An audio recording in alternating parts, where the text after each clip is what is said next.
Bem, a minha apresentação é para falar a respeito das mulheres budistas como líderes e professoras. O que acontece, né? Quando a gente faz um levantamento a respeito... Quando a gente faz um levantamento a respeito da situação dos templos budistas no Brasil, a gente tem que traçar um perfil e conhecer quem eles são. O que acontece? Vamos ver se ele mudou. Mudou lá também. O que acontece? Quando o professor Frank Uzarski, da PUC São Paulo, fez um levantamento que no Brasil existiam em torno de 240 centros de Dharma, centros budistas. Quando a gente faz uma pesquisa na Receita Federal, né, na busca pelo CNPJ, o CNPJ, a atividade templo budista não existe, né? Mas nós podemos pesquisar quais são as instituições, as associações que têm a palavra budista em seu nome. É claro que isso tem falhas, porque se a gente for parar para pensar, a própria Associação Buda, ela não tem a palavra budista no termo, então ela fica de fora nessa busca.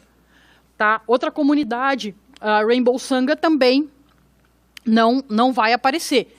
Mas dá para a gente ter uma pequena ideia e uma ideia dessa distribuição ao longo do país, porque como que os budistas estão se organizando. Então aqui, para ter aí um mapinha por região, a gente tem, né, uma grande quantidade de templos localizados, né, centros registrados, localizados no estado de São Paulo. Tá?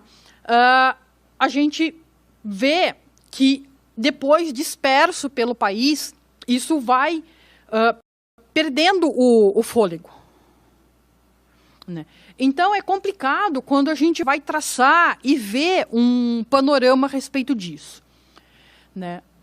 Mas quem são esses budistas, afinal de contas? Vamos lá. O IBGE, ele usa uma autodeclaração. Então você se considera budista. Às vezes, um budista raiz pode considerar que determinado budismo não é budismo, porque faltam características que ele considera necessário para ter essa característica. Mas, quando o assunto é censo, você se declara. Então, se você tem linhagem professor, se você frequenta um templo, nada disso é levado em consideração. Se você se declara, eu me considero budista, você é um budista. A pesquisa, ela já tem mais ou menos uns 10 anos, né, do professor Frank Uzarski. Ele dividiu as escolas budistas do Brasil, segundo está apresentado aqui. 34% são da Nichiren, tem o budismo Shin, Vajrayana, o Zen, o pessoal da Terra Pura. Eu não sei o que ele considera ecumênica, porque ele não faz uma descrição. Tá? Theravada e outras. Então você tem uma ecumênica e uma outras. Então, a gente tem um limbo ali, mas ok. Certo? E onde vem, né, o coração de... Por que a gente precisa saber disso?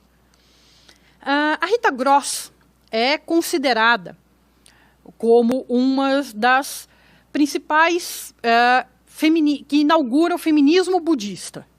Tá? Ela já é falecida. E em 2005 foi publicado um texto no Brasil, né, na Estudos Feministas, que é Mulheres Budistas como Líderes e Professoras.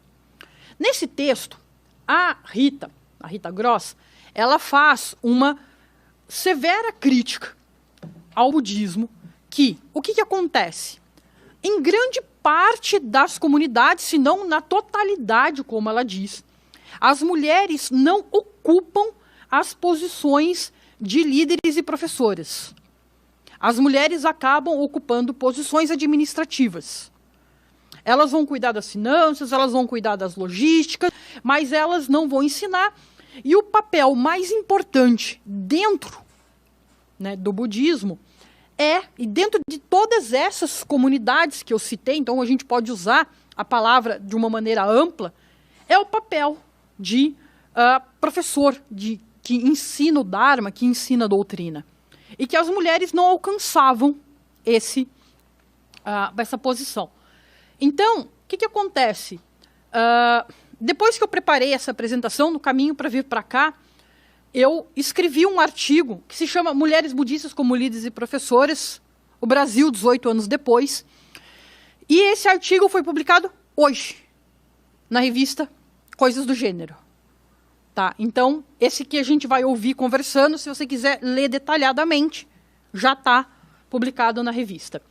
O que acontece? Eu fiz um pequeno levantamento, porque eu não levantei os 74 centros que eu coloquei ali, eu levantei 12, que eu fiz algumas pesquisas e o grande indexador do que é mais importante, o Google, coloca templos para mim como sendo os mais relevantes. E como esses templos mais relevantes lidam com esta questão que ela levantou? Afinal de contas, nesses 18 anos que passamos da crítica da Rita, nós tivemos algum avanço no tocante às mulheres se tornarem professoras de Dharma? O que acontece? O Templo Zulai ele foi fundado em 1992 e a presidência desse templo ele é ocupado por uma monja. Tá? O presidente segundo o site deles, né? Aí o que acontece? Tudo que eu vou trazer são autodeclarações. Então, eventualmente a gente pode chegar e falar assim, mas em tal lugar não é assim, tem uma professora. Eles reconheceram publicamente, ou seja, colocaram isso no site, ou eles estão pondo ela para dar aula, mas não deram o reconhecimento. Tá? Então, vamos colocar nesse ponto. O que acontece? O Templo Zulai ele tem uma aba para publicações, e o que acontece? Nas publicações, apesar de ser um templo dirigido por uma mulher, ele tem apenas publicações de autores homens. Tá? Quando eles falam dos cursos, eles não dizem quem é a pessoa responsável pelos cursos. Né? Então, eles não dizem, esses são nossos professores, professoras, não indexam dessa maneira. O Mosteiro Shakya, em Cabreúva, ele foi fundado em 2003 pelo Lama Rinchen Khenrabit, eu não consigo pronunciar o nome dele. O que acontece? Lá é um homem dirigindo, acontece a crítica da Rita, porque quando você acessa a estrutura do templo, quem estão nos órgãos administrativos são mulheres, mas a direção de ensino ela é exclusiva de um homem. Tá? O que acontece? Eles têm também uma aba de textos e traduções, e os tradutores apresentados por eles são todos homens. A gente chega, em 2008, tem a fundação da Associação Buda Dharma. A Associação Buda Dharma, ela foi fundada pelo professor Plínio, que vai apresentar aqui conosco, e nós temos um diferencial. A Associação Buda Dharma, ela reconhece 14 professores, e destes, 9 são mulheres. E quando nós acessamos a aba de publicações, a gente vê que existem diversos artigos e materiais feitos por mulheres. Tá? E então é um grupo de a gente pensar de 14 professores reconhecidos, 9 mulheres, a gente tem um grupo com um grupo feminino representativo para a gente colocar. Mas não vamos perder nossas esperanças, nós vamos ver mais locais. O templo de Foz de Iguaçu, né, o templo Tiantai, ele é de 1990. E o que acontece? Eles não põem informações sobre professores. Tá? Eles se dedicaram principalmente ao turismo religioso. Se a gente pesquisar na internet, realmente deve ser um lugar muito bonito, porque tem umas estátuas bem bacanas. para você visitar. Mas não traz informações sobre cursos, assim, então deve ser legal fazer piquenique. O Centro de Meditação Kadampa, do Brasil, de Cabreúva, é considerado o principal deles. A gente tem o monge, que é o Sangrimé, que é o monge residente. Não há publicações de mulheres. Todas as publicações são de um único autor, que é um homem, né? E quando fala dos cursos, eles não elencam quem seriam. O templo Enoque de Itapecerica não fala de monges residentes, nada. Tá? Vou rapidinho aqui, porque já me deram uma plaquinha. O templo budista Zen do Morro da Vargem Grande, esse está super nas notícias, porque eles fizeram uma estátua gigantesca de Buda lá. Então, é bem bacana, mas eles, apesar de manterem atividades regulares, também não dizem quem dá essas atividades. E que a gente está falando da crítica da Rita, do quê? De você precisa do reconhecimento. Sabe? Não é você chegar, dar 2 tapinhas no ombro e falar, quebra o galho e vai lá dar o curso para mim. Não. É você publicamente assumir, olha, aqui nós temos professoras. Tá?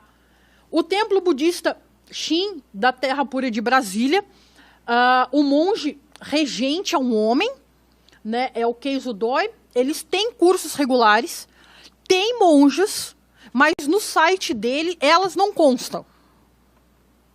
Tá? Então não é que não tenham monges. Por exemplo, esse templo eu sei que existem monjas, mas elas não estão recebendo esse reconhecimento.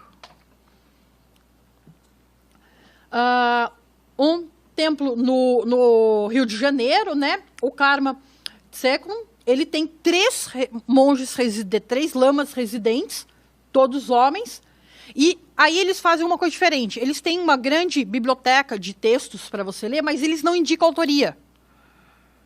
Tá? Então a gente não pode fazer uma análise de gênero a respeito desse assunto.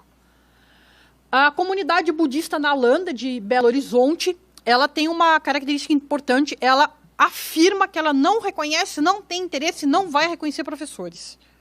Então, ela não reconhece nem homens, nem mulheres. Tá? Para eles, não tem professores. Eles têm 27 obras publicadas, uma é de autoria feminina. O Centro de Estudos Budistas Bodhisattvas, eles têm diversos locais pelo Brasil, né? Conhecido por SEB. A SEB foi fundada pelo Padma Santen e eles não formam professores.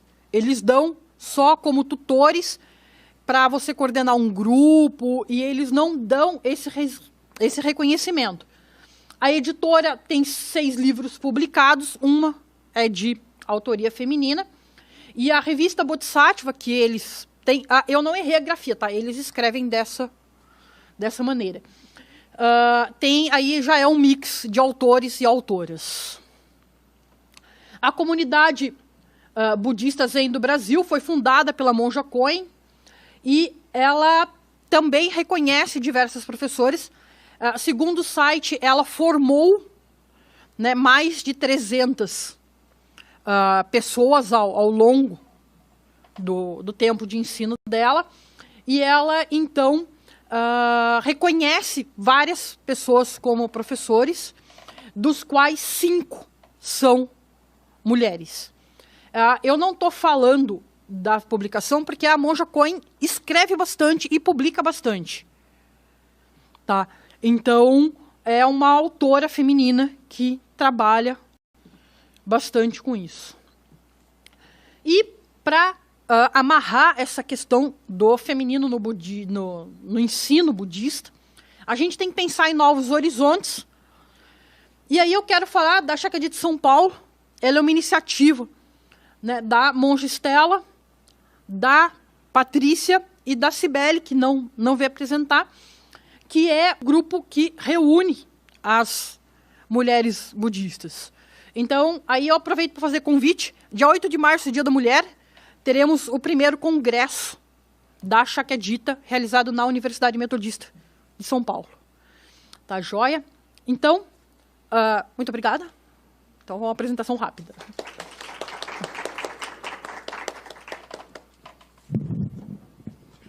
Muito obrigado, Nirvana, pela excelente apresentação, com muitas informações extremamente